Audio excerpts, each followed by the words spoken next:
நீங்கள் பார்த்து கொண்டிருப்பது ஆம்ஸ்டாங் டிவி.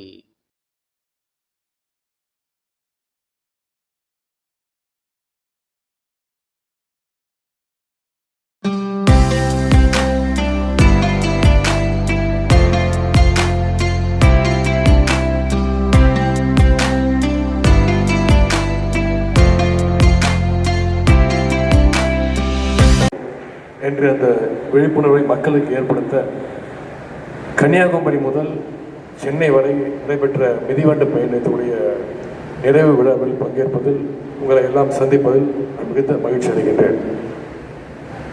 நாம் அனைவரும் ஆக்சிஜனை இன்டேக் பண்ணுறோம், சுவாசிக்கின்றோம். அதில் எந்த விதமான சிரமமும் நம்ம இல்லை, இயற்கையாகவே அது நமக்கு கிடைத்து கொண்டிருக்கிறது.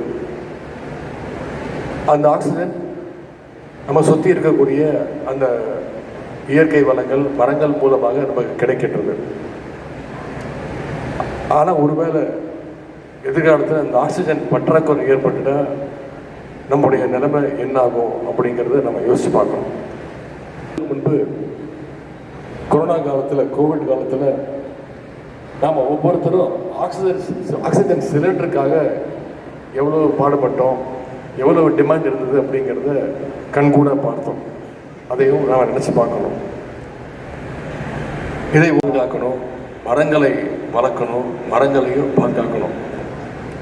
இப்போ இந்தியாவுடைய தலைநகர் டெல்லியில் பார்த்தீங்கன்னா பயங்கர பொல்யூஷன், அந்த பிரச்சனை, சுவாச பிரச்சனை இருக்குது.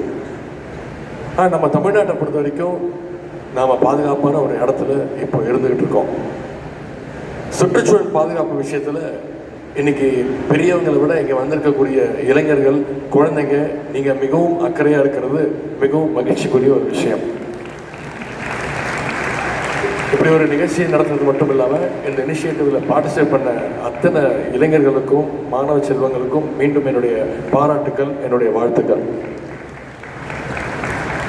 இங்கே வந்திருக்கக்கூடிய வரவேற்ற குழந்தைங்க அவங்களுக்கும் என்னுடைய ஸ்பெஷல் பாராட்டுக்களையும் வாழ்த்துக்களையும் நான் தெரிவிச்சுக்கிறேன். நம்ம ஜென்ரேஷனை விட நமக்கு அடுத்து வர ஜென்ரேஷன் இன்னும் அலர்ட்டாகவும் இந்த இயற்கையை பாதுகாக்கின்ற விஷயத்தில் இன்னும் கூடுதல் கவனமாகவும் இருப்பாங்கங்கிற நம்பிக்கை எனக்கு இருக்கிறது. துணையாக இருப்பார் அப்படின்னு சொல்லி இந்த விழிப்புணர்வு பேரணியில் ஈடுபட்ட அத்தனை இளைஞர்களுக்கும் மீண்டும் என்னுடைய வாழ்த்துக்களை தெரிவித்து விடைபெறுகின்றேன். நன்றி, வணக்கம்.